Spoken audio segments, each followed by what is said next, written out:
backgroundnya menggunakan apa ya, latar musik yang cukup lagi booming agar itu bisa menarik perhatian, tapi ternyata nggak keluar suaranya, mohon maaf. Jadi pembahasannya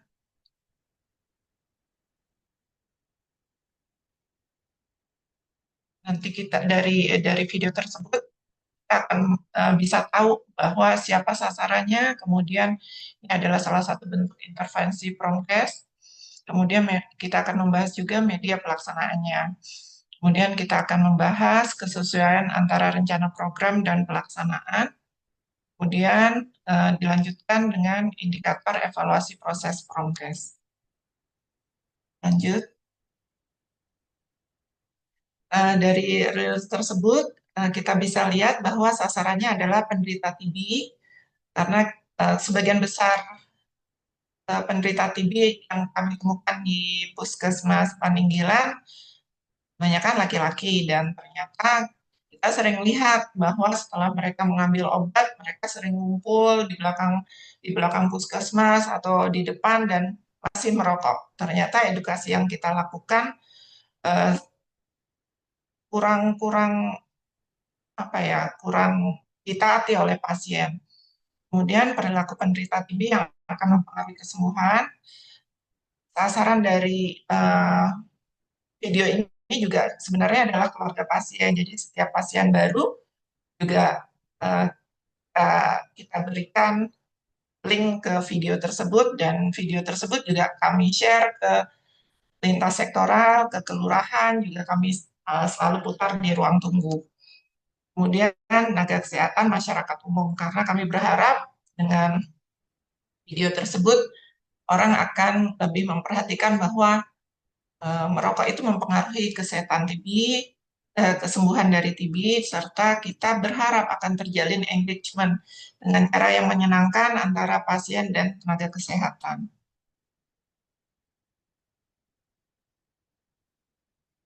Lanjut. Eh, Bentuk intervensi Promkes di sini edukasi kesehatan. Kita juga berusaha mengintervensi perubahan perilaku. Kemudian kita juga mengintervensi pemberdayaan masyarakat atau pasien. Masyarakat diberi pemahaman bahwa kesembuhan tergantung dari pasien sendiri, tidak tergantung penuh dari tenaga kesehatan. Kemudian intervensi dengan pastinya menggunakan media digital. Silakan dilanjut, Mbak Wilma.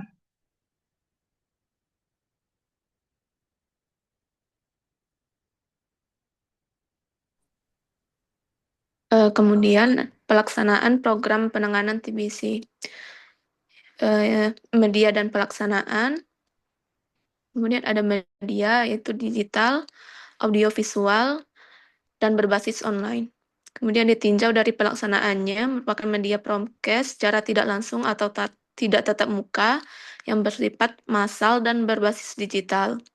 Metode audiovisual dan satu arah atau dapat menjadi dua arah jika ada pertanyaan melalui dan atau kolom komentar. Next. Kesesuaian antara rencana program dan pelaksanaan merupakan bagian dari rencana program TB. Yang pertama ada edukasi pasien untuk melakukan screening TBC. Yang kedua pelaksanaan screening. Yang ketiga penemuan pasien. Yang keempat ada pengobatan pasien hingga tuntas tanpa putus obat. Yang keempat ada edukasi pengobatan bagi pasien dan keluarga pasien. Silakan dilanjutkan, Mbak Vita. Baik, untuk indikator evaluasi, yang pertama terhadap program TB. Yang pertama, angka putus obat turun, menunjukkan bahwa pasien tetap patuh menjalani pengobatan hingga tuntas.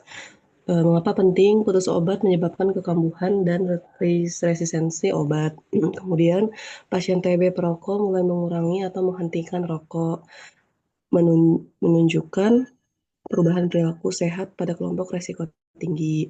Kemudian kepedulian keluarga dengan kesadaran datang untuk melakukan screening, menunjukkan bahwa keluarga terdorong untuk melakukan deteksi ini. Kemudian terhadap media promkes yang digunakan, yaitu 155 likes pada Instagram Reels, menunjukkan tingkat penerimaan audiens terhadap konten. Lanjut.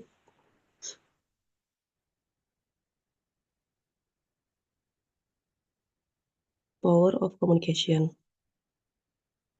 Lanjut, Mbak. Selanjutnya akan dijelaskan oleh Mbak Laila.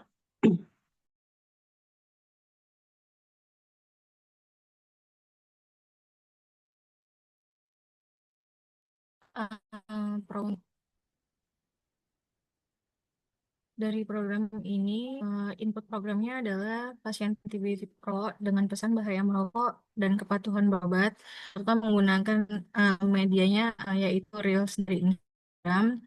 Lalu untuk komponen dari prosesnya dilakukan melalui perencanaan pesan, pembuatan konten Reels, dan penyebaran melalui Instagram dengan interaksi terbatas.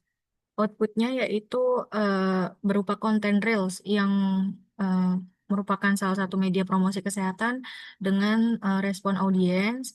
Lalu outcome-nya yaitu diharapkan dari media ini peningkatan kesadaran hingga perubahan sikap penderita TB terhadap kebiasaan merokok dan pengobatannya.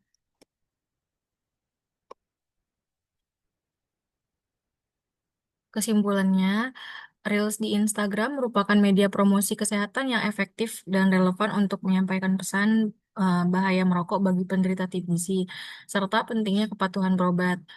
Media Reels ini mampu menjangkau sasaran luas secara cepat melalui pendekatan audiovisual yang menarik.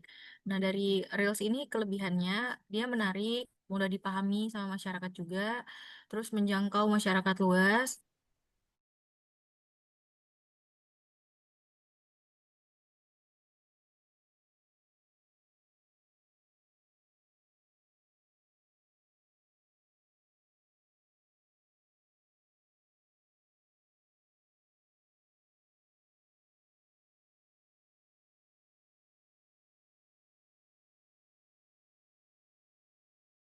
Promosi kesehatan yang efektif dan relevan untuk menyampaikan pesan bahaya merokok bagi penderita TBC serta pentingnya kepatuhan berobat.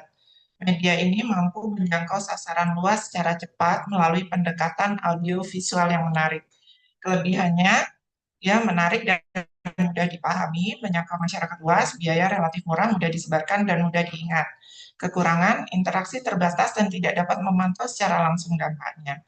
Saran, komunikasikan dengan edukasi secara langsung, perjelas pesan di Reels. Terima kasih. Demikian presentasi dari kelompok 2. Mohon izin, mohon masukan dari teman-teman maupun Bu Nur. Terima kasih. Wassalamualaikum warahmatullahi wabarakatuh.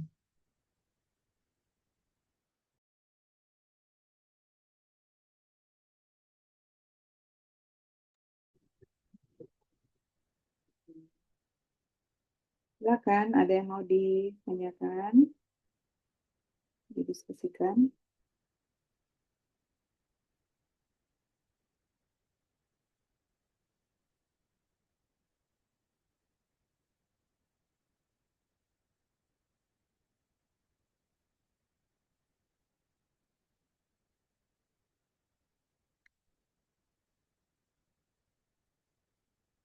Boleh sambil ditayangkan, tetap ditayangkan itunya ya, presentasinya ya, biar bisa Baik. simak kalau ada yang tadi terlewat mungkin.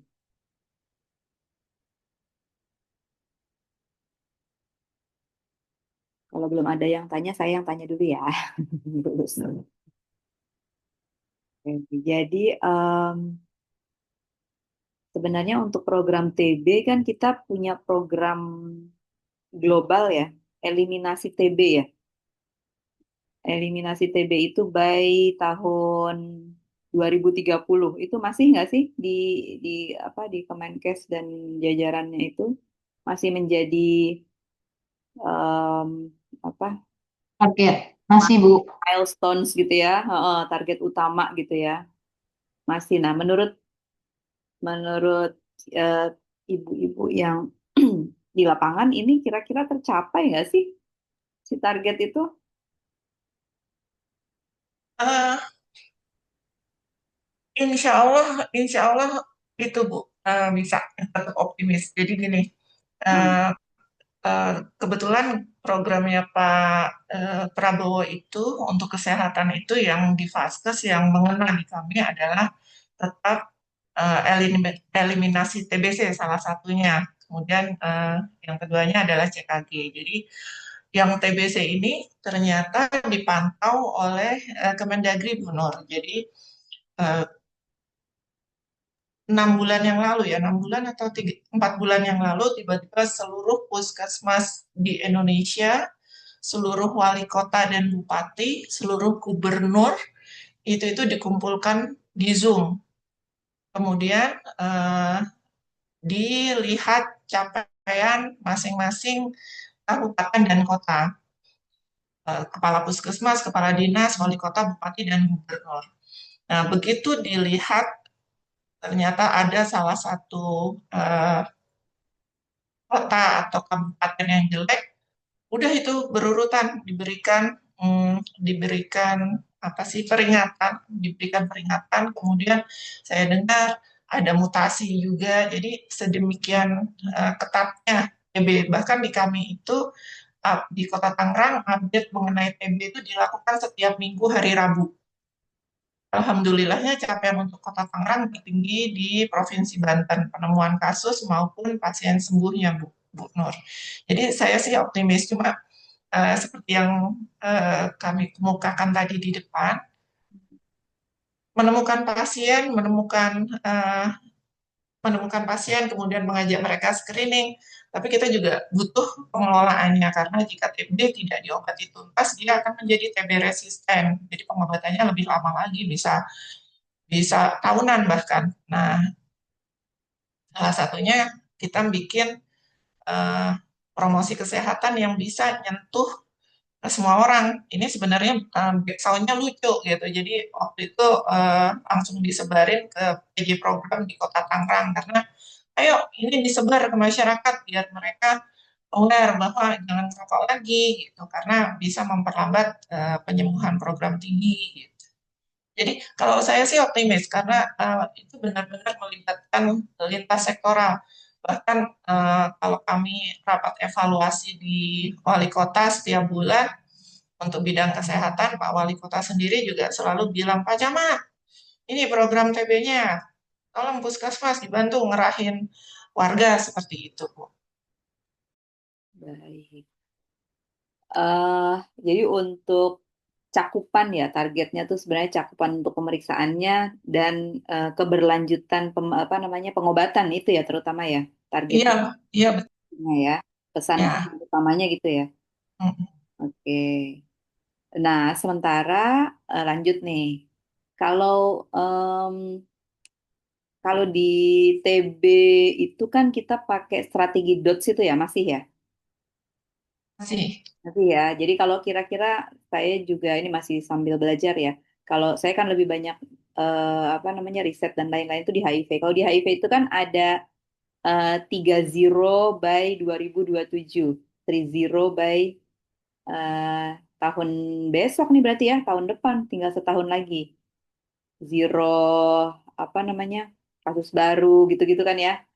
Zero death related to AIDS, kemudian zero stigma diskriminasi. Nah, kalau di TB ada nggak indikator antaranya itu?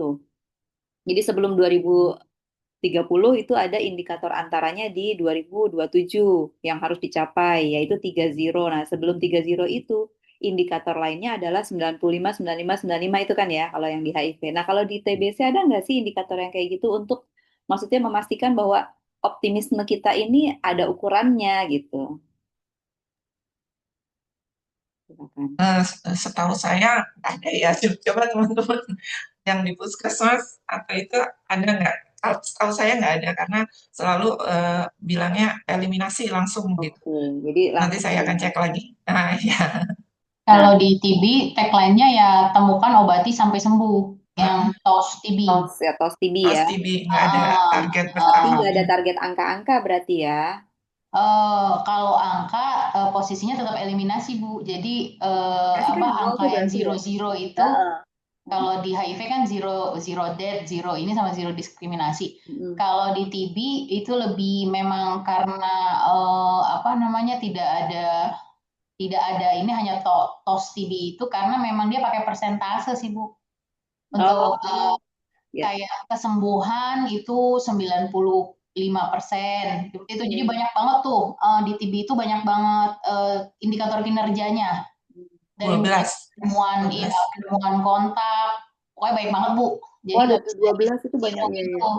Iya, jadi dia apa namanya kami kami yang tadi disebutkan sama Bu Lucy itu untuk TB sendiri lebih ke yang 13 indikator untuk posisi yang di puskesmas itu di follow up sekarang nih karena jadi prioritasnya kesehatan ya untuk di program Asta Citanya Pak Prabowo ini posisinya lebih ke kami di follow up untuk 13 indikator itu dan nggak cuman misalnya kayak sembuh sekian enggak, tapi juga yang penularannya seperti apa kayak yang di apa namanya kontak rate IK-nya itu harus di bawah 90% kayak gitu. Jadi lebih lebih masif ya Bu, lebih luas kalau TB itu karena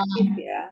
iya karena dia bukan apa indikatornya itu bukan hanya satu, tapi memang banyak gitu. Dia ini jadi nggak bisa zero death, zero diskriminasi, zero itu nggak bisa. Iya. 13 Iya, ya, berapa 12 atau 13 indikator itu iya, tadi. iya banyak banget Bu. Jadi kami aja kalau lagi di follow up itu yang liar sendiri gitu ya. Karena yang mana yang belum tercapai, yang mana yang masih angka merah, yang mana yang kuning itu luar biasa. Bukanya itu kalau kalau lihat apa namanya indikator kinerja itu apa namanya lumayan bikin bikin wah yang ini udah, tapi yang ini belum gitu ya. Jadi kayak wah nggak selesai-selesai gitu. Nungguin hijau semua itu. Luar biasa pokoknya TB. Kebetulan saya tuh udah dari saya masuk CPNS 2008 2009 saya udah megang jadi program TB jadi terus sekarang tuh bukannya tambah menurut saya ya ini mah pribadi ya Bu ya. Saya tuh bukannya tambah sedikit kok malah tambah banyak gitu kan. Terus udah gitu yang dulu tuh saya tidak ada bahasa RO ya, resisten obat, hanya SO ya, sensitif obat, sekarang ada RO. RO-nya sendiri sudah bentuknya bukan cuman apa namanya kayak main-main gitu ya, tapi memang bakterinya sendiri udah RO, jadi bisa aja orang tuh terinfeksi bakteri SO, tapi ada yang bakterinya RO gitu loh Bu, udah jadi dua bakteri gitu sekarang itu gitu, jadi bukan TB yang hanya sensitif obat secara badan aja, tapi memang si bakterinya sendiri tuh udah mutasi juga gitu. Karakteristik bakterinya jauh berubah gitu ya intinya ya. Iya gitu Bu. Jadi saya tuh dulu waktu sampai khusus gitu ya. Iya sampai 2000 berapa? Itu saya tuh sampai itu nggak ini ya, maksudnya RO itu masih nggak terlalu ini ya. Tapi kok kenapa makin diobatin?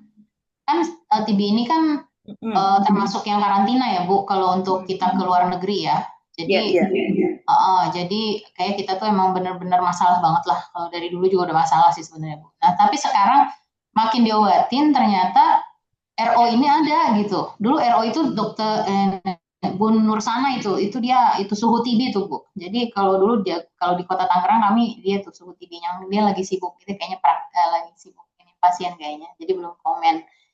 Itu saya nggak familiar Bu sama RO dan kalau kita dapat pasien RO itu kita kayak yang aduh nightmare banget karena apa itu kan obatnya sampai 12 macam ada yang disuntik kayaknya kalau mau hidup tuh kayak aduh saya mau nyerah aja gitu mungkin lebih ke kayak gitu kayaknya kalau pasiennya dulu itu kalau sekarang kan RO obatnya juga udah minum udah malah lebih bagus ya karena lebih jelek sebenarnya kita kondisinya ini nah mungkin karena itu juga saya sih juga sebagai PJ TB lama dan sekarang mengikuti TB, saya tuh jujurnya bingung gitu.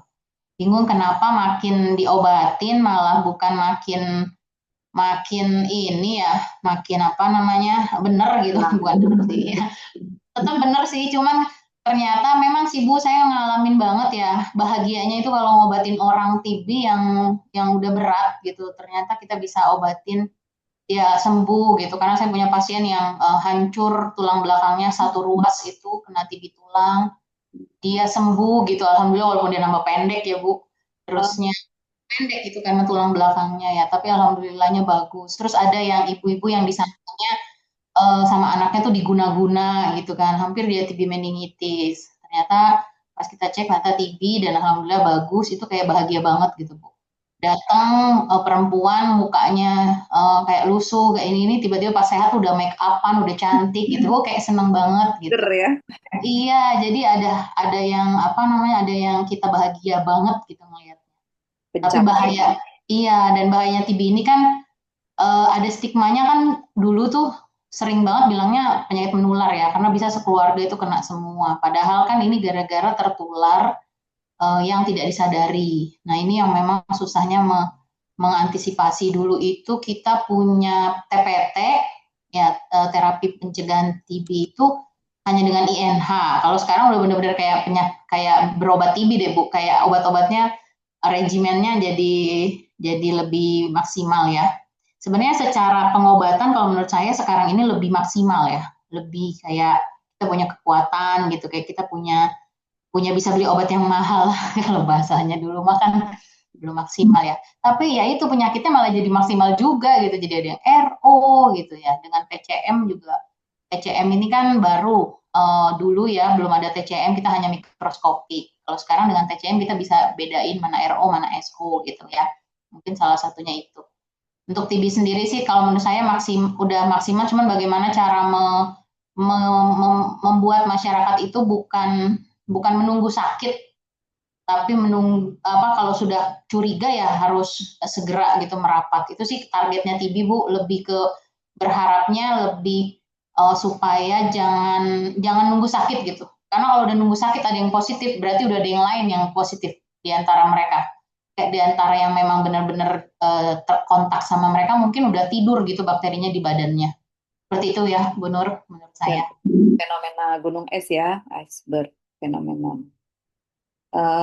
Tadi ada statement yang kita bisa highlight tuh, kok makin diobati makin parah gitu ya. Terus, nah ini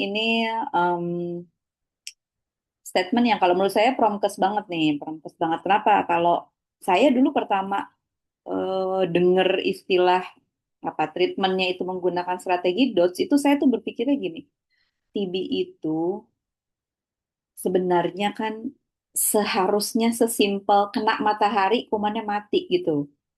Kenapa sih harus pakai obat yang dengan lini ini itu, dengan pengobatan sekian lama gitu-gitu. Saya tuh berpikirnya, kenapa sih harus obat, kenapa harus vaksin. Sekarang kan ada lagi kan vaksin yang sedang dikembangkan, saya nggak tahu tuh perkembangannya sejauh mana. Indonesia jadi negara yang jadi apa, apa Uji sih, coba, uji coba uji buat coba vaksin. ya.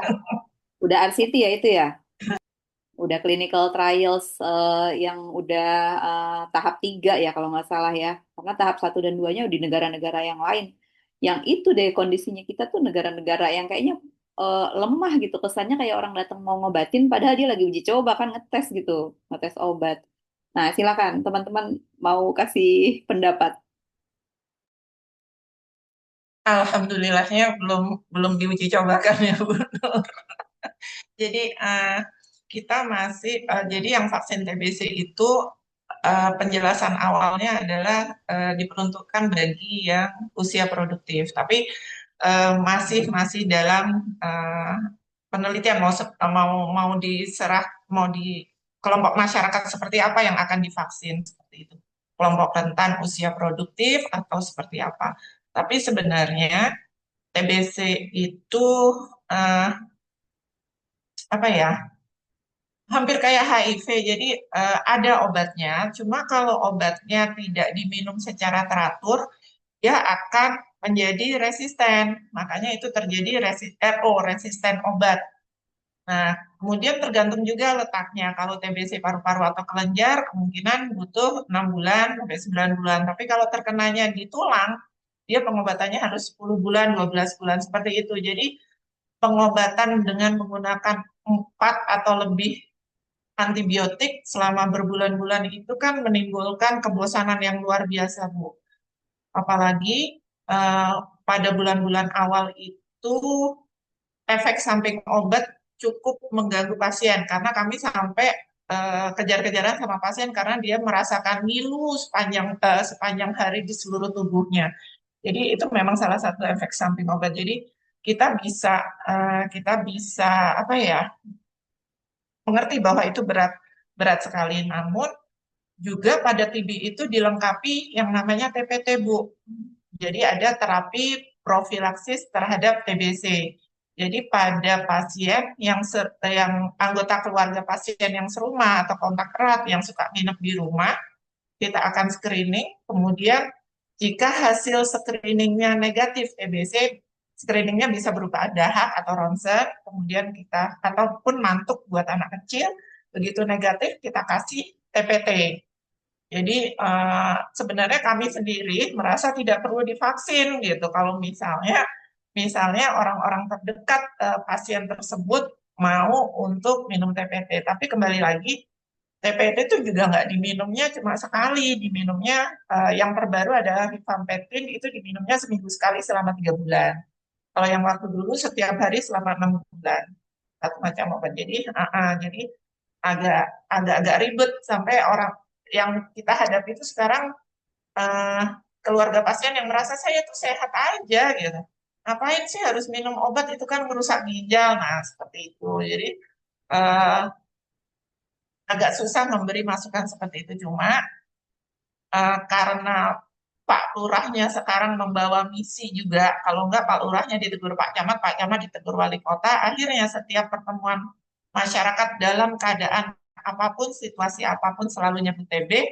Alhamdulillahnya kami mulai kedatangan pasien yang selalu langsung bilang, dok saya mau ini screening TB aja kok saya ngerasa berat badan saya turun gini-gini. Itu alhamdulillah sekali bagi kami karena waktu beberapa tahun yang lalu begitu kita bilang Bu cek dahak ya, pasien itu biasanya sudah marah karena TBC itu stigmanya kan negatif. Enggak, saya nggak sakit TBC, kok tahu-tahu batuk baru sebentar dia bilang TBC. Nah itu berat sekali kalau yang kayak gitu. Tapi sekarang kami sering menemui orang-orang yang cek dahak, oh iya gitu, karena kami juga menambahkan di edukasi bahwa TBC kalau sudah ditemukan awal, nyembuhinnya gampang. Begitu ditemukan lambat, itu udah bikin cacat di paru-paru yang kalau di ronsen ada terus. Jadi bapak sama ibu kalau anaknya mau sekolah ke luar negeri susah. Kita bilang itu. Mau naik haji juga ribet karena harus ada pemeriksaan tambahan. Kita tambah-tambahin seperti itu. Jadi mereka mulai, aduh masa depan masih panjang nih gitu.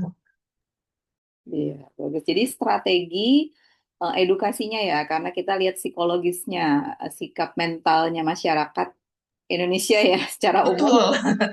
Kita harus ini apa ya? Kadang-kadang kalau kita cuma bilang bahwa ini bisa nularin orang banyak, ini gini gini gini, mereka nggak peduli, Bu Nur. Tapi begitu kami bilang Ibu akan rugi ini, mereka ternyata lebih aware. Gitu. Saya sampai pernah juga tuh ke sekolah di pondok. Ya, biasa kalau pondok itu kan anak-anak apa namanya nakal-nakal gitu ya.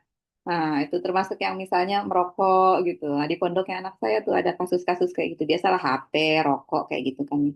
Nanti saya datang. Nah, saya bilangnya kayak gitu juga. Kakak, abang, kalau abang nanti kalau udah lulus mau apa? Mau kerja gitu kan, mau kerja di tempat yang prestis, mau dapat gaji tinggi gitu kan, kalau bisa di perusahaannya bukan nasional, multinasional gitu kan. Mau kuliah di luar negeri, mau jalan-jalan, mau apa gitu. Oh enggak, kalau keluar negeri itu kan dites. Kalau mau kerja di tempat bagus kan dites. Nah, kalau dicek nanti paru-parunya ada masalah, nah, jangan sampai nyesel. Jadi saya bilang gitu. Nah itu jadi ada anak-anak pondok yang kalau pas waktu itu mereka udah mau selesai gitu ya, kayaknya dia mungkin terkesan kali ya. Jadi dia sampai nyamperin ke saya gitu, Ibu, saya udah nggak ngerokok lagi, saya yang kemarin ini. Terus saya bilang, iya, abang namanya Kai Zuran, saya sampai ingat ya. Ah, kakak Kai kan itu ya, udah dapat medali, jadi dia main ini malah jadi atlet. Jadi atlet apa namanya? Tapak suci ya, silatnya Muhammadiyah tuh.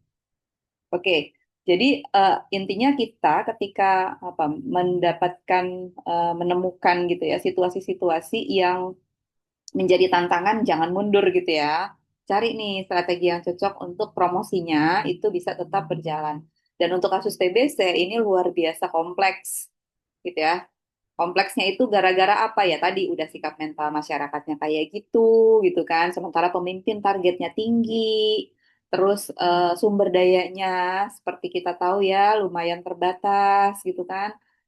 Petugas kesehatan, alat-alat dan sebagainya itu sementara peningkatan apa perkembangan teknologi luar biasa. Kalau nggak ada duit nggak bisa dibeli dan sebagainya, gitu kan. Nah, salah satu tadi yang menjadi catatan juga untuk apa namanya membangun juga kesadaran atau menggugah gitu ya masyarakat itu keteladanan pemimpin kalau menurut saya. Jadi kalau tadi misalnya pimpinan itu ya pimpinan daerah atau pimpinan institusi itu kalau dia misalnya dia bilang dong harusnya dia bilang "Ah, saya nih udah tes misalnya gitu saya nih udah screening nah itu harus dikasih lihat saya aja sebagai dosen itu saya ngetes misalnya yang apa namanya, saya bilang aja terbuka, misalnya, oh saya tekanan, saya masalah kesehatannya nih, tekanan darah saya rendah, anemia, misalnya gitu. Yang saya lakukan apa? Jadi kita screening, sampai saya melakukan triple eliminasi juga. Saya tes tuh tiga, tiga apa namanya, yang harus dieliminasi untuk kesehatan reproduksi, misalnya itu karena kita misalnya udah menikah, udah apa, misalnya itu kan untuk usia tertentu. Terus kita misalnya screening kanker dan sebagainya. Nah, TBC juga harusnya kayak gitu. Pemimpin itu harus berani bilang ayo jangan jangan nyuruh-nyuruh masyarakat aja gitu ya kan jadi keteladanan itu penting nanti masyarakat dengan sendirinya kalau dia dia lihat pemimpinnya eh, demikian gitu ya mendukung peduli itu pasti masyarakatnya juga akan sadar gitu kan oke masih ada komentar yang lain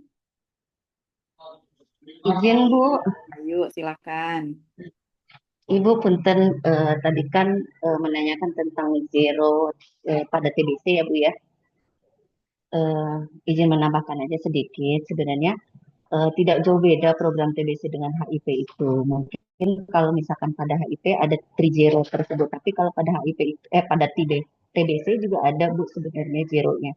Tapi zeronya itu lebih pada zero PD atau zero penemuan dini.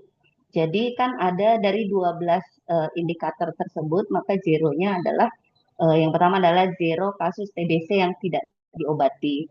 Nah, ini dimasuk di indikator pada penemuan kasus TBC yang misalkan terduga segala macam. Nah, ini masuk di zero kasus TBC yang tidak diobati. Kemudian yang kedua adalah zero kasus TBC yang meninggal karena tidak terdiagnosis gitu. Jadi ini juga pada screening screening TBC indikatornya dari masuk di 12 indikator tersebut.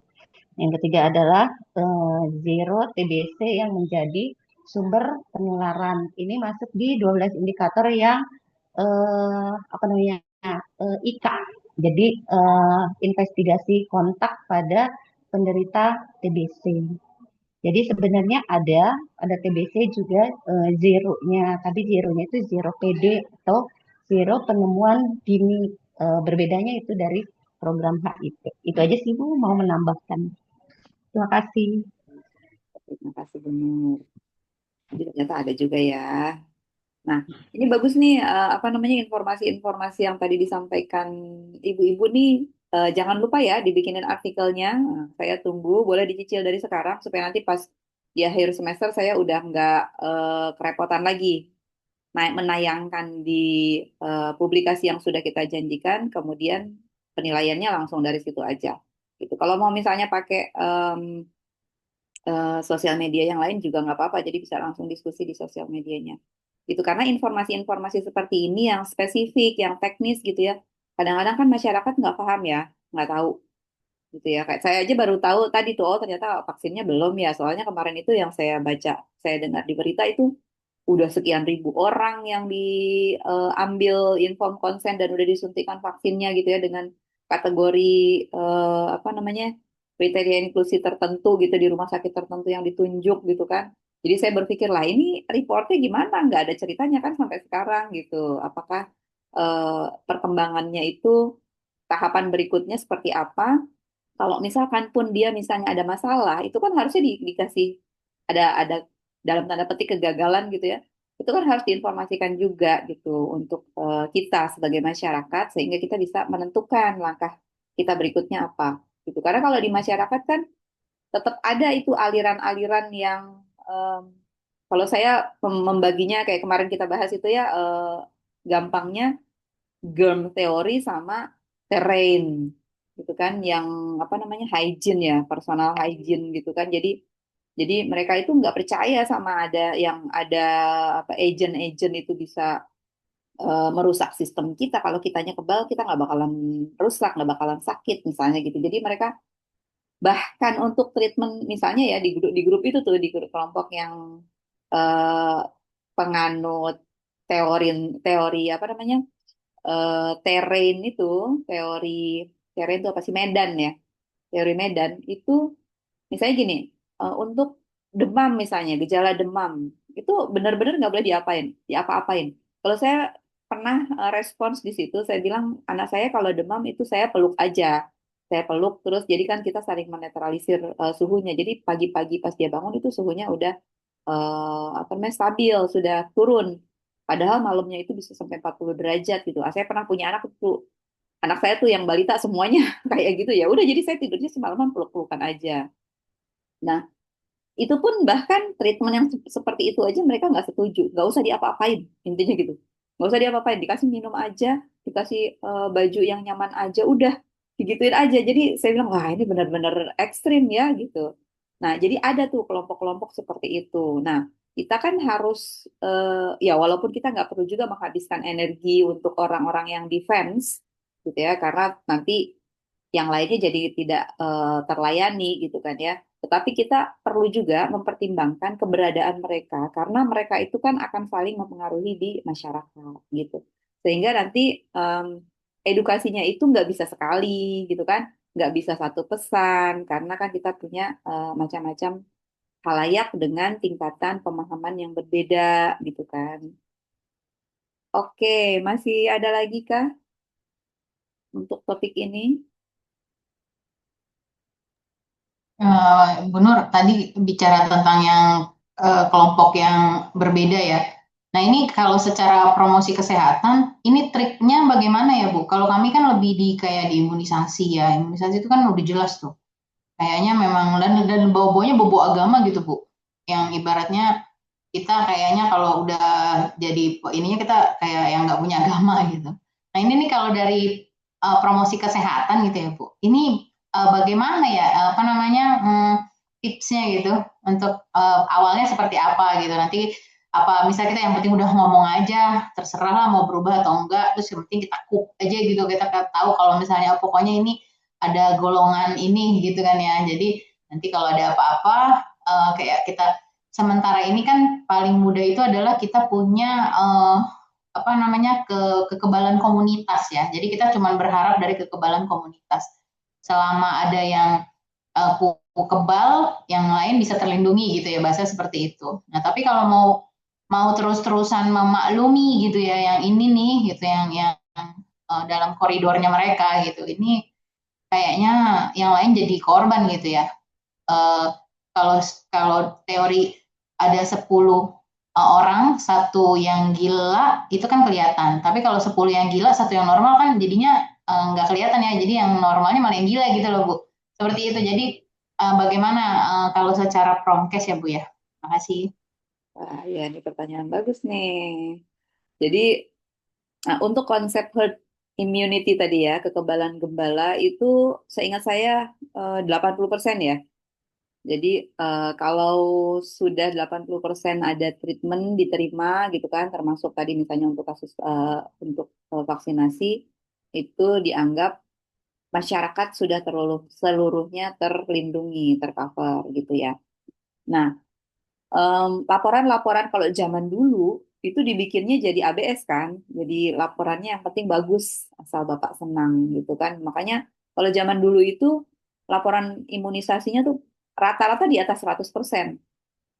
Sehingga pertanyaannya ini orang kalau lebih dari 100% bayi balita datangnya dari mana gitu ya? Apa yang apa namanya tidak tercatat nih kelahirannya gitu ya. Tiba-tiba dia diimunisasi gitu. Nah, eh, saat ini karena keterbukaan informasi gitu kan ya, karena kebanjiran informasi, jadi orang-orang bisa setiap orang itu jadi media kan ya. Jadi dia bisa menyatakan dia bisa bikin statement bahwa dia itu pro atau tidak pro terhadap sesuatu gitu. Dia bisa menceritakan pengalamannya gitu kan. Dia bisa apa, menyampaikan keyakinannya yang pada akhirnya itu eh, berupaya untuk mempengaruhi keyakinan orang lain juga gitu ya. Jadi saya baca baca quotes yang bagus tuh. Good apa namanya? Penulis apa pembaca, mulai dari membaca ya. Pembaca hebat melahirkan sorry. Iya benar, pembaca hebat melahirkan penulis hebat. Nah, penulis hebat itu melahirkan pembicara yang hebat. Pembicara yang hebat itu melahirkan pembujuk, pembujuk yang hebat. Nah, pembujuk yang hebat itu melahirkan masyarakat yang hebat gitu. Nah, jadi startnya dari membaca. Tapi kalau dalam pemahaman saya, membaca itu bukan cuma membaca literally gitu ya, membaca teks gitu ya, bukan. Tapi membaca gejala-gejala yang ada di sekeliling kita, membaca alam lah gitu ya. Jadi maksudnya itu sebenarnya berpikir gitu kan ya. Jadi setiap orang itu punya pintu masuk. Kalau kemarin kita ya untuk belajar ya, kita punya pintu masuk untuk belajar, kita punya apa ya? eh, Kalau manusia itu kan dia punya panca indera. Tapi kadang-kadang ada juga manusia yang punya indera keenam, punya indera ketujuh gitu ya, punya sifat yang lebih intuitif, lebih insting gitu kan.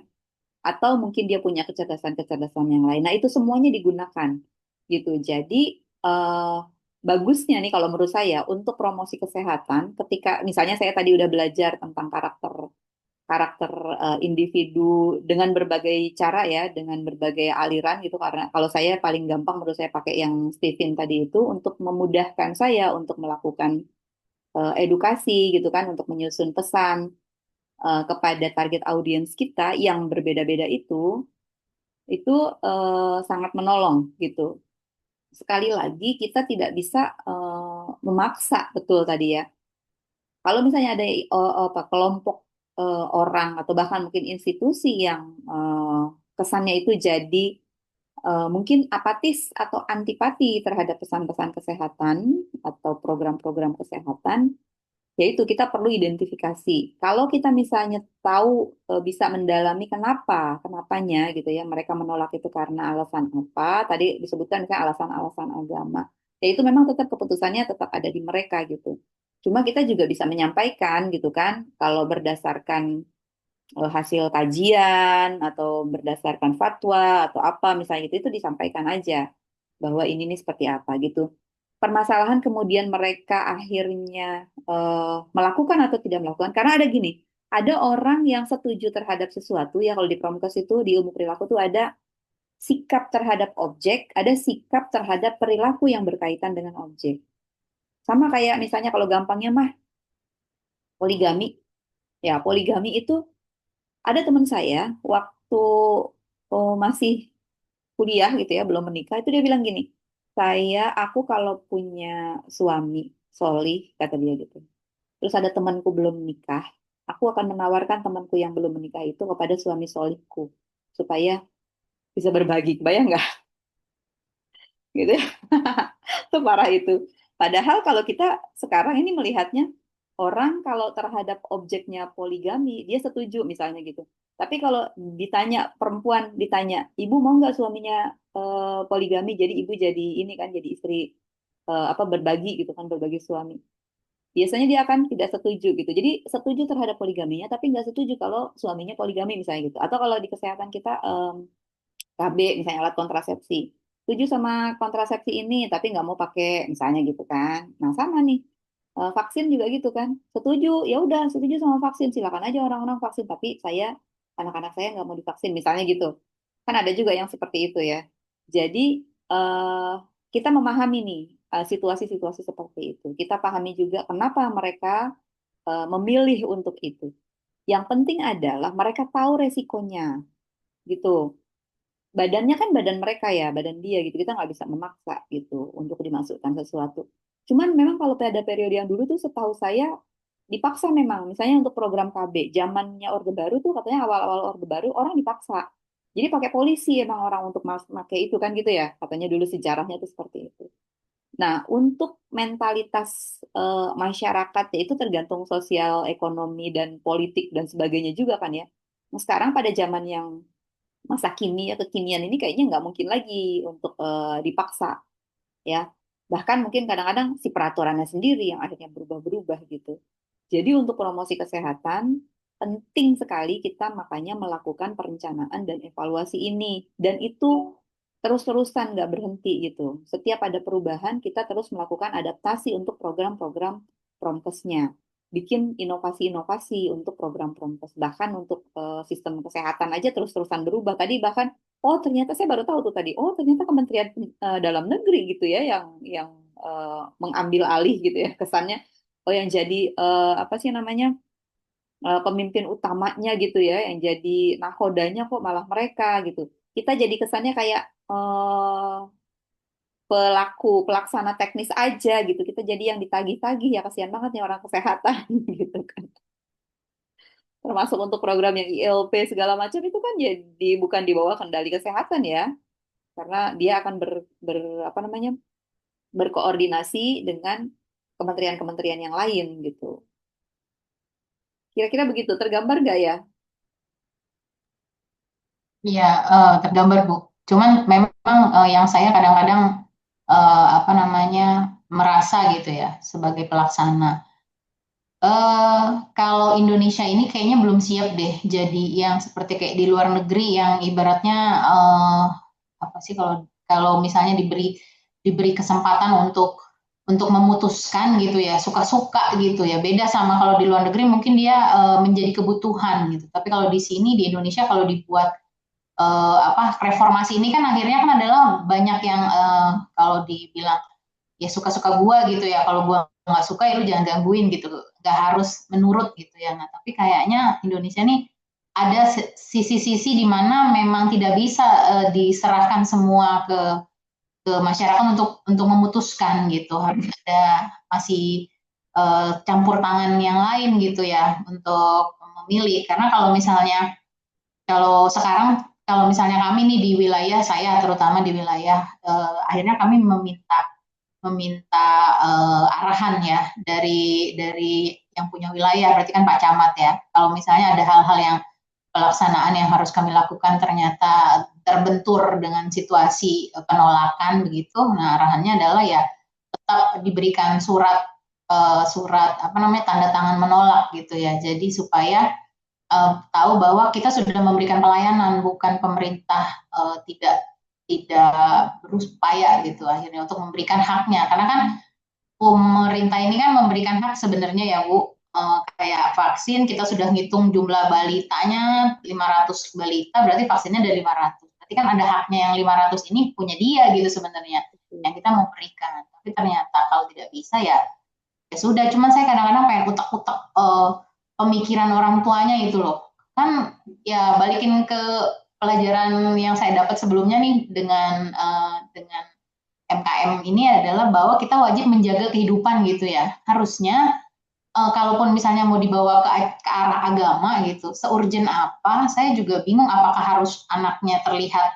parah dulu gitu kan ya baru oh ya ini ternyata harus dijaga kehidupan gitu atau bagaimana nah itu yang saya di sini kok masih agak susah banget gitu ya untuk prokes tapi ya saya akhirnya berharap ke yang lebih paham aja lah gitu loh untuk apa namanya mengerti bahwa ya selalu saya sih sekarang kayak gitu Bu ngebalikinnya dengan bahasa ajaran siapa ya saya lupa pokoknya ada hadisnya adalah ada bahwa kita ini memang hanya berupaya gitu kan ya sisanya kan ini nah kalau misalnya bahasanya upayanya aja nggak maksimal bagaimana mau mengharapkan ini kan curang gitu ya Bu ya curang kalau bilang bahwa belum berupaya tapi bilang bahwa tidak ngapa-ngapain itu adalah berupaya gitu itu yang saya masih nggak masuk nih di pemikiran ya makasih Bu Nur. Oke, makasih Bu April. ada pengalaman nggak dari teman-teman yang lain? Bagaimana sih ini karena agama ya, tokoh agama ada mungkin yang punya pengalaman bagaimana melibatkan tokoh agama supaya mereka jadi gatekeeper gitu. Mereka yang menyampaikan. Jadi kalau kita yang mengedukasi mungkin kita ngomongin agama nanti dibantah sama mereka. Mereka merasa lebih tahu kan dirinya gitu. Coba ada nggak yang punya Ibu pengalaman? izin Laila berpendapat. silakan. Iya, kalau di tempat saya kan kebetulan daerahnya beragam sekali gitu dari berbagai suku karena banyak daerah-daerah transmigran. Nah, kalau untuk yang tadi apa dari sisi agama, biasanya kita Bu orang yang tokoh agama tersebut dulu yang kita deketin, yang kita ibarat kata anaknya dia dulu divaksin gitu, biar dia bisa apa ya berbagi pengalaman ke masyarakat lainnya gitu. Em, Apalagi kan kalau kayak ada beberapa suku yang memang kepercayaan terhadap tokoh-tokoh tuh agak tinggi gitu Bu. Jadi benar-benar kita harus bisa menggandeng entah pendeta, entah ustadz-ustadz di daerah lingkungan tersebut gitu untuk di tempat saya, Bu. Baik, makasih Kak Laila. Jadi ya itu. em, Biar jeruk makan jeruk gitu ya, biar gak jeruk makan jeruk. Serahkan kepada ahlinya gitu. Kanita mau cerita? Izin bener. Kebetulan saya di pengurus lembaga kesehatan MUI Pusat gitu. Tahun kemarin 2025 bulan Juni ini kan kebetulan kami mengadakan webinar hybrid tentang vaksin kebetulan. Pembicaranya Prof. Erlina Burhan yang memang ahli dari pulmonologi dan kebetulan juga Ibu Siti Fadila Supari mantan Menkes gitu. Jadi memang bicara Indonesia berharap mau mandiri kan memang kita walaupun kita harus apa ya eh kita kasarnya secara ekonomi kemampuan kita masih belum cukup gitu dan kita masih ketergantungan dari pihak asing suka nggak suka gitu apalagi terakhir 10 tahun terakhir ini Indonesia dibebankan hutang yang cukup signifikan gitu kan artinya itu kan bukan jumlah hal yang sedikit dan bisa dibayar dalam waktu sekaligus gitu karena bicara kemajuan suatu negara itu bicara berdasarkan kemandirian ekonomi gitu. Itu yang saya dulu apa namanya tangkap belajar ketika jadi aktivis. Ketika waktu itu Pak Din mengatakan bahwa kekuatan sebuah negara itu dilihat dari berdasarkan kekuatan ekonominya gitu. Oleh karena itu kita sebagai negara apa namanya yang ingin berdaulat memang harus berdikari gitu. Artinya berdiri di bawah kaki sendiri supaya tidak ada intervensi politik atau apapun itu gitu. Karena bicara tentang kebijakan itu suka nggak suka memang harus lewat politik Bu gitu. Itulah makanya kenapa orang baik harus masuk politik itu karena jika tidak ada orang baik yang masuk politik maka politik akan dimasuki orang yang tidak baik gitu. Jadi artinya di situ memang kapasitas idealisme seseorang kan berbeda-beda. Apalagi mungkin kan dengan berbagai latar politik ini entah itu dari aktivis atau misalkan dari pengusaha gitu yang memang mereka semuanya mempunyai berbagai kepentingan gitu. Tapi minimal insya Allah kalau misalkan tapi ini beda-beda ya Bu ya gitu. Artinya saya melihat senior saya yang jadi menteri ataupun anggota dewan atau jadi bupati atau wali kota atau siapapun gitu. Setidaknya yang dari background aktivis mungkin masih mempunyai idealis gitu terhadap apa namanya eh, sebuah politik meskipun memang di situ menyuguhkan semua oportunis gitu. Tapi di sini mungkin saya mau menambahkan yang tadi Ibu tanyakan untuk apa vaksin TBC ini memang kan dari ini saya berdasarkan cerita dari Prof. Erlina untuk TBC ini kita sedang uji klinis fase 3 vaksin M72 gitu. Jadi memang itu dikembangkan bersama Bill Gates Foundation gitu. Dan ini pun menjadi pertentangan kami gitu. Itu kami semuanya cuman memang kemarin kondisinya Menkes tidak bisa diajak gabung gitu karena kan mantan Menteri Kesehatan dengan Menteri Kesehatan sekarang kan berbeda jauh dan memang itulah lagi-lagi perbedaan politiknya Ibu ya gitu. Kita kan sebagai orang tengah dan memang apa namanya kita tidak mempunyai kekuatan secara real gitu yang karena pejabat walaupun ketika sudah tidak menjabat sudah tidak punya power yang cukup kuat untuk melawan pemerintah gitu ataupun politik apalagi ditambah dari kekuatan asing gitu. Jadi memang uh, secara apa namanya global Bu Siti Fadila menjelaskan bahwa ini tuh kepentingan loh gitu. Walaupun Bill Gates itu kan taruhlah beberapa tahun terbelakang itu kan orang nomor satu di dunia gitu dengan jumlah kekayaan yang tidak terbatas bahkan menyumbang kepada Indonesia juga berapa triliun gitu. Artinya itu juga tidak serta-merta gratis gitu. Pasti kan ada juga hal yang dituju gitu. Dan memang secara pasar Indonesia ini merupakan konsumen yang cukup apa namanya bagus gitu untuk menjual apapun gitu. Makanya kenapa sekarang Indonesia menjadi target dari penjualan ini itu gitu bahkan untuk mungkin kesehatan juga gitu bicara vaksinasi itu menjadi sebuah apa namanya objek target gitu. Jadi memang ya tapi itu balik lagi kalau kalau kita itu kan apa namanya bicara tentang seperti Kemenkes waktu COVID minta ke MUI untuk apa namanya melabelkan sertifikat halal gitu untuk vaksin AstraZeneca waktu itu gitu. Itu kita harus benar-benar kaji gitu dari ininya dari apa namanya dari komposisi segala macam sampai kita waktu itu ke Cina gitu dari tim BPOM gitu untuk memastikan bahwa oh ini kan dalam kondisi darurat tapi tetap harus apa namanya unsur-unsur yang memang bisa diterima secara logika gitu. Artinya kan memang kalau dalam keadaan darurat itu nggak apa-apa ya Bu ya gitu. Tapi juga jangan dengan karena ada kepentingan gitu. Memang ini nah ini ya artinya bicara di tingkat tinggi dan memang cukup pekerjaan yang cukup panjang gitu dan berat gitu. Jadi memang di situ ada bargaining ya semacam ada apa namanya inilah gitu artinya dari Menkes dengan ketua dan sekjen MUI juga gitu. Tapi artinya itu boleh dipakai ketika kondisi darurat gitu ya waktu COVID gitu dan tapi ya itu lagi-lagi memang kita tidak bisa lepas dari pengaruh asing karena memang kita sendiri belum mandiri gitu kan secara secara apa ya secara teori bahwa memang kan ketika anak belum bisa mandiri kan masih dibiayai orang tua kan begitu ya gitu artinya sama ya dari Indonesia pun karena meninggalkan hutang gitu bahkan Pak Presiden Prabowo sendiri pun ini di luar dari konferensi pers gitu dia mengatakan saya ini yang cuci piring katanya gitu jadi memang ya itu kan makanya eh, kadang memang kita tidak bisa menafikan bahwa apa namanya antipati dengan politik ini itu segala macam. Ini buat saya pemikiran yang agak sempit. Kenapa? Karena semua kehidupan bernegara bahkan berumah tangga kita diatur berdasarkan keputusan politik gitu. Artinya harga beras diatur dengan politik, minyak goreng diatur dengan politik, bahkan untuk hubungan seksual atau bahkan ketika poligami semua diatur dengan politik, maka disitulah peran kita untuk masuk ke dalam sebuah komunitas itu untuk menyuarakan gitu, menyuarakan idealisme kita di situ gitu. Kalau buat saya ijtihad dan ikhtiarnya itu di situ gitu, di mana kita membawa sebuah pesan idealisme, syukur-syukur bisa menjadi kebijakan, tapi rata-rata itu karena memang bicara kekuatan politik ini kan ini bicara pengaruh besar dan memang tokoh-tokoh besar gitu. Artinya ketika memang ada 9 fraksi di DPR gitu yang memang di mana 5 setuju, 4 tidak, tetap yang menangnya yang 5 fraksi itu gitu. Karena 5 banding 4 kan tetap lebih banyak 5 gitu. Ya, artinya seperti itu sih. Itu aja Bu. Oke, makasih Kanita. Jadi Kanita memfasilitasi ya, ini ibu-ibu pada nyalek nih, pada masuk ke dunia politik biar bisa apa namanya menentukan kebijakan, gitu ya. Eh, sebab kalau dia sudah jadi produk kebijakan, kita kan jadi pelaksana gitu kan ya.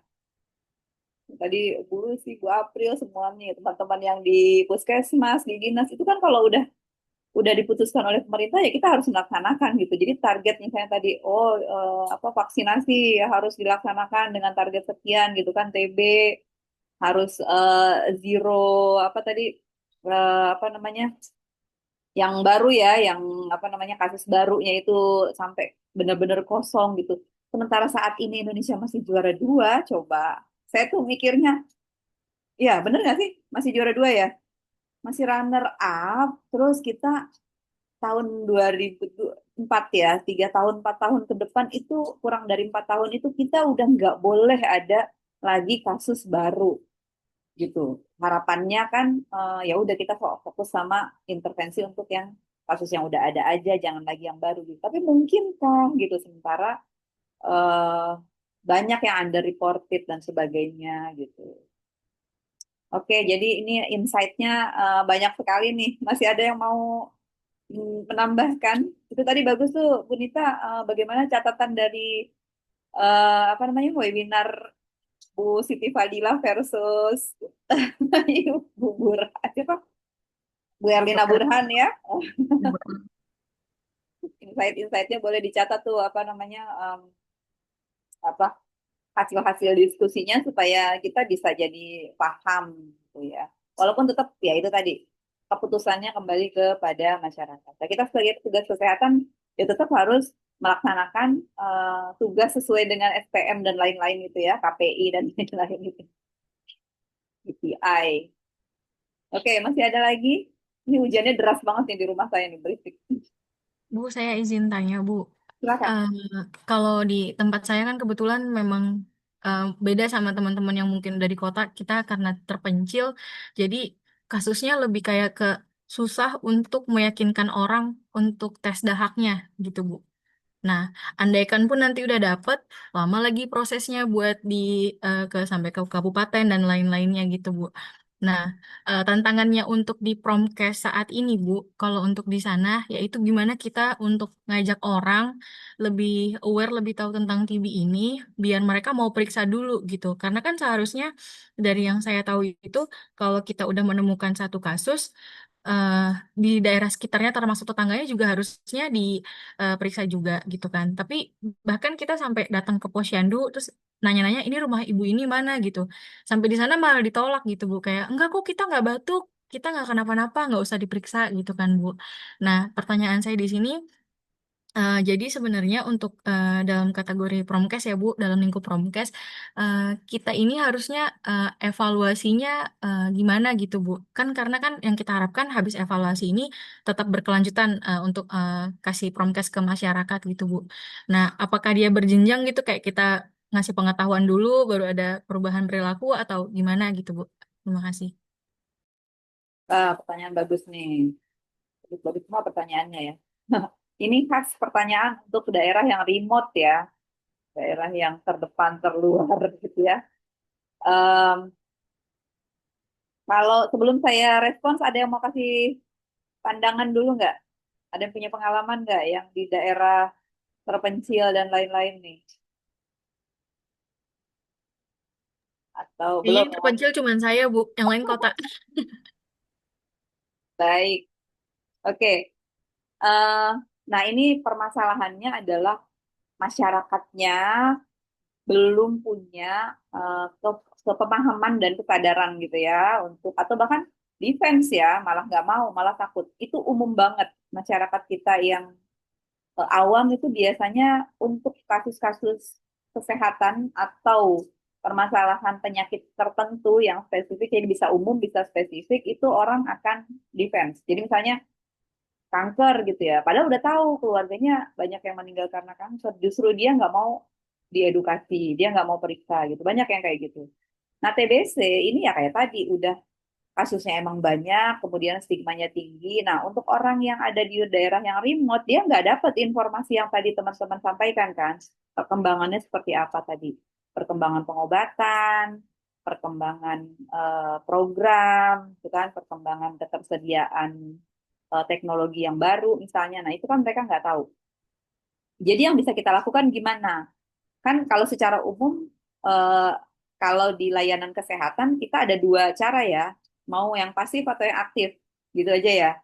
Kalau kita mau yang pasif aja, berarti ya udah kita nunggu nunggu pasiennya datang gitu. Jadi kitanya nggak bisa eh, apa namanya woro-woro ngajak-ngajak gitu ya atau apalagi maksa-maksa gitu atau kita yang aktif kita datang nah kita tinggal pilih aja atau kita bisa lakukan dua-duanya kita identifikasi mana yang misalnya ya peluangnya ya yang mana yang bisa kita lakukan secara kita diam aja di layanan kan tadi teman-teman bilang bahkan sampai ke posyandu juga bisa nih kita kita tunggu di posyandu untuk mendekatkan ya si layanan tadi. Nah, siapa sih yang datang ke posyandu atau siapa yang datang ke layanan? Tentu biasanya orang yang sakit, orang yang udah sakit gitu kan ya. Nah, kepada orang yang sakit kemarin kan ada juga yang di sesi yang sebelumnya itu ada yang cerita, oh ya udah kalau saya sih ditawarkan aja, sekalian nggak apa mau apa kemarin CKG ya. Ya udah sekalian mau CKG boleh nggak gitu kalau dia mau hayu gitu. Nah, ini sekalian kita screening. Nah, ini permasalahannya tadi tuh ya perubahan karakter kumannya itu apakah dia mengakibatkan pola yang berubah dengan apa namanya gejala umum, tanda dan gejala umum yang biasa kita ketahui. Nah, kalau dia ada perubahan, maka itu menjadi PR lagi ya. Wah, ini ternyata misalnya gejalanya tidak khas, misalnya gitu ya. Oh, apa kalau kemarin kita identiknya tuh TBC ya batuk. Ternyata ada juga yang nggak batuk, misalnya gitu. Ada ya yang kayak gitu kan ya. Oh, ternyata ada apa namanya? Nanti akhirnya jadinya justru yang batuk itu akhirnya jadinya malah nggak mau diperiksa karena takut diperiksa dahak. Ya udah kita nggak usah masuk melalui dahak apa batuk gitu melalui kasus batuk. Tanya aja gejala yang lain. Jadi em, tapi ini masalahnya kalau kita nggak kasih tahu, kita jadi kena pelanggaran etik ya. Karena kan harusnya informed consent kan, apapun yang kita lakukan kepada pasien kita gitu kan, pemeriksaan atau pengobatan ya, treatment dan yang lainnya. Jadi tetap kalau menurut saya sih eh, apa namanya edukasi itu menjadi utama. Edukasi itu sebenarnya gini, istilahnya tuh apa ya? Education apa? Knowledge is empowering gitu kan ya. Jadi em, pemberdayaan, memberikan kekuatan gitu loh. Kalau orang udah tahu itu dia bisa menentukan, sebenarnya gitu maksudnya. Jadi dia bisa bertanggung jawab atas dirinya sendiri gitu. Jadi yang kita bangun itu perasaan bahwa dia itu hidup ini punya tanggung jawab untuk melaksanakan misi, ya kan misi hidup. Nah, untuk melaksanakan misi hidup kan dia harus sehat, harus dia kuat gitu. Nah, berarti yang pertama dilakukan dia menjaga dirinya gitu. Nah, dalam rangka menjaga dirinya tadi balik mungkin kalau mau pakai bahasa agama ya kayak gitu. Ikhtiar kita itu yang pertama menjaga diri kita untuk semakin sehat kalau bisa. Kalau dia udah sakit ya dia bertahan gitu kan di kondisi yang jangan sampai memburuk kan gitu. Nah, jadi upaya-upaya itu yang kita lakukan. Jadi kalau misalnya mungkin kalau dia datang ke layanan eh, entah dia sakit atau pemeriksaan kesehatan atau penimbangan, imunisasi dan lain-lain itu sekalian kita tawarkan. Ya, biasanya ya mungkin perlu waktu lebih lama ya untuk edukasi lagi untuk menjelaskan tadi ini kita lagi ada program misalnya atau lagi ada apa em, instruksi misalnya gitu ya lagi apalah gitu ya atau ya itu tadi membangun pemahaman bahwa ini untuk demi kesehatannya ibu supaya anaknya nggak bolak-balik sakit, ibunya juga tetap sehat misalnya gitu. Nah untuk yang mereka yang datang ke layanan kita. Nah kalau yang kita yang outreach, kita yang aktif keluar berarti kita lihat institusi mana yang potensial untuk kita datangi. Kemarin kita juga diskusi, misalnya yang paling potensial sekolah. Kalau di sekolah berarti ada siapa nih? Ada manajemen sekolah, ada guru gitu ya. Jadi lihat pintu masuknya mana. Atau bahkan mungkin anak-anak punya organisasi juga. PMR, UKS, OSIS, kayak gitu itu bisa juga. Gitu ya. Jadi eh, kita misalnya mengundang guru atau kita ketemu sama guru, kita bisa eh, apa bangkitkan juga pemahaman dan kesadarannya guru itu untuk juga edukasi nih. Tadi barusan banget nih. Sebelum kita kuliah ini ada yang curhat sama saya. Dia guru di SMK gitu ya. Jadi kalau misalnya dalam situasi kayak gini anak-anak nggak masuk sekolah. Nah kepala sekolahnya tuh marah kalau anaknya nggak masuk, dia bilang. Tapi kalau ada kasus yang lebih parah lagi, anak yang harusnya dikeluarin, kepala sekolahnya malah membiarkan, misalnya gitu. Ya, jadi, nah, dalam situasi seperti itu, kita kan mendengarkan ya, mendengarkan curhatannya guru itu, ini kayaknya ternyata permasalahannya nggak sesederhana dia cuma curhat tentang kondisi sekolahnya yang seperti itu gitu. Tapi ternyata itu berhubungan dengan bagaimana pola komunikasi mereka di sekolah, terus gaya kepemimpinan dan sebagainya. Itu pemahaman tentang kalau saya masuknya itu dari nilainya anak.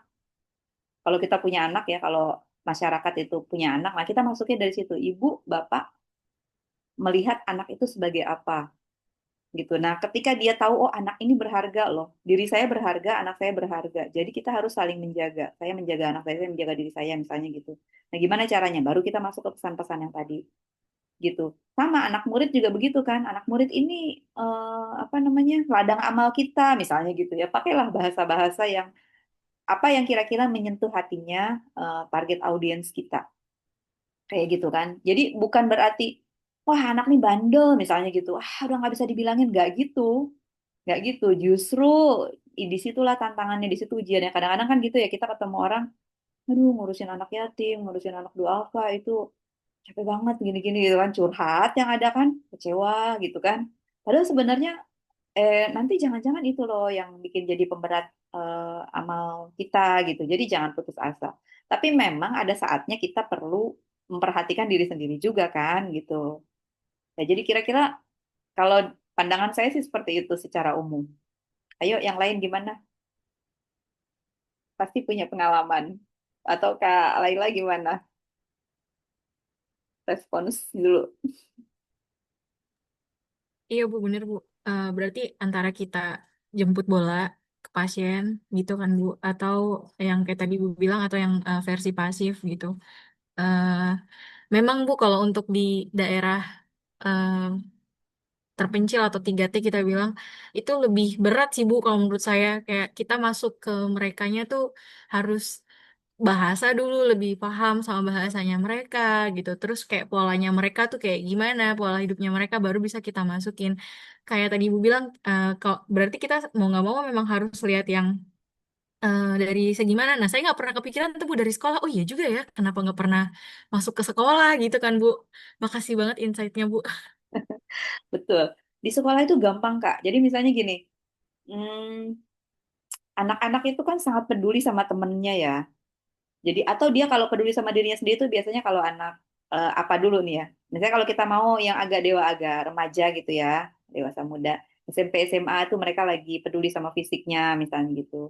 Atau apa?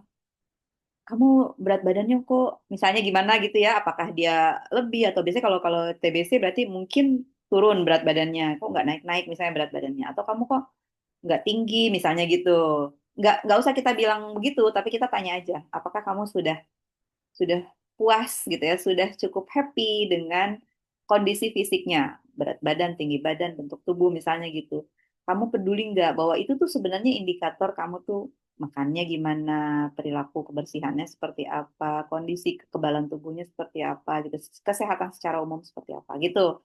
Jadi kita masuk-masuk dengan bahasa-bahasa yang apa, istilah-istilah yang atau pesan-pesan yang sederhana tetapi nampol buat mereka gitu. Kalau ke ibunya, ke orang tuanya bisa juga kita bilang, ibu anaknya itu gimana belajarnya di sekolah gitu ya. Nggak harus jadi juara sih, nggak. Yang penting dia happy aja dulu di sekolah. Karena kalau dia nggak happy kan dia nggak bisa nangkep pelajaran. Nggak harus juara sih, kalau saya sih nggak pernah nuntut anak saya jadi juara. Walaupun nantinya mereka sendiri sih yang merasa diri ya. Akhirnya, oh maaf ya, kakak tadi nggak apa, misalnya gitu. Padahal kita sebenarnya nggak nuntut. Yang penting dia happy. Ketika dia happy, dia dengan sadar belajar sendiri gitu, mempelajari apa, kita kan kadang-kadang kita nggak tahu ya apa yang dia pelajari karena kan tadi itu pintu masuknya berbeda gitu kan, pengalaman dan isi hati dan pikirannya berbeda gitu. Tapi ketika kita sudah menyentuh hatinya mereka, itu mereka jadi lebih terbuka. Akhirnya dia dengan senang hati. Nah ini citra ini yang kita bangun. Jadi kitanya, jadi jangan capek-capek, jangan lelah-lelah. Terus kita manfaatkan mereka kalau mereka udah terbuka sama kita. Dia udah percaya nih, satu kan. Satu, udah oke sama kita, minta supaya dia menyebarluaskan. Jadi jangan capek sendiri, Kak. Enaknya kalau di sekolah, kita latih misalnya 15, 20, atau 30 orang, suruh mereka menyebarluaskan. Mereka kan suka tuh ngobrol gitu kan, mereka suka saling mempengaruhi gitu. Apalagi kalau sekarang, di sana ada internet juga nggak? Mereka udah sosmed juga nggak? Nah, tadi kan yang dipresentasikan kan sosmed juga tuh. Jadi bilang Hmm. mereka, kamu tuh bisa jadi konten kreator, tapi kontennya itu jangan yang sampah. Itu soalnya nanti dicatat jadi amalan kamu kan gitu. Bikin kontennya itu yang kayak gini. Kamu tuh kalau mau sehat tuh gini ya. Kalau kalau kamu tuh lihat teman kamu yang perilakunya kayak gitu tuh harus diapain gitu kan. Kalau kamu misalnya dengerin curhatan teman kamu yang lagi kayak gimana, responsnya harus bagaimana misalnya gitu. Terus kayak tadi, misalnya, oh ternyata udah beda loh gejalanya TB itu. Ternyata kamu nanti kalau mau keluar keluar dari kampung kita kan pengen tuh jadi pembelajar keluar, misalnya pengen pengen lah melihat dunia luar gitu kan ya. Ada persyaratannya loh, nggak bisa orang sembarangan yang keluyuran gitu kan misalnya. Oke, masih ada lagi kah?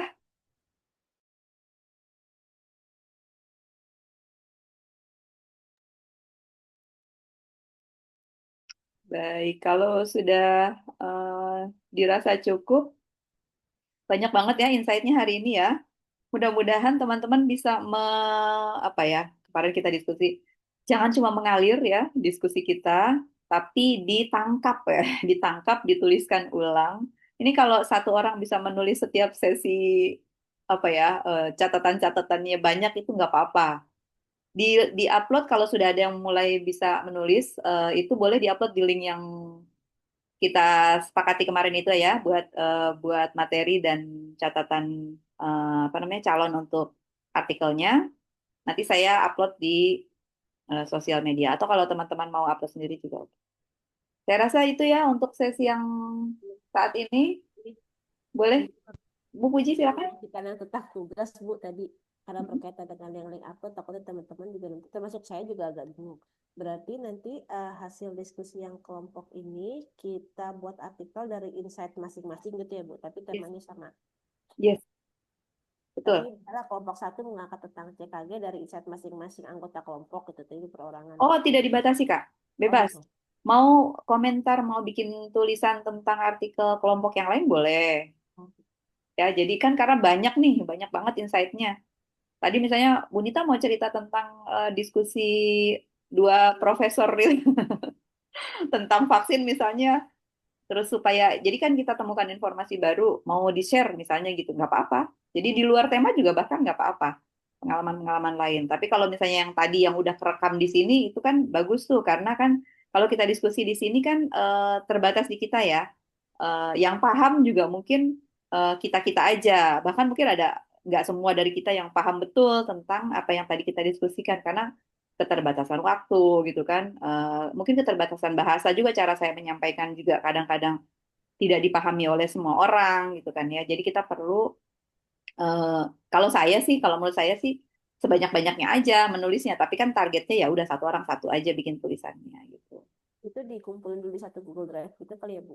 Iya, Google Drive yang kemarin itu aja yang buat materi. Oh iya. Nggak usah bikin Google Drive baru ya. Nanti saya nyarinya takut tuh susah, kehilangan malah. Gitu ya? Iya. Oke deh. Baik, kita cukupkan. Terima kasih atas perhatiannya. Mudah-mudahan bermanfaat ya sesi kali ini.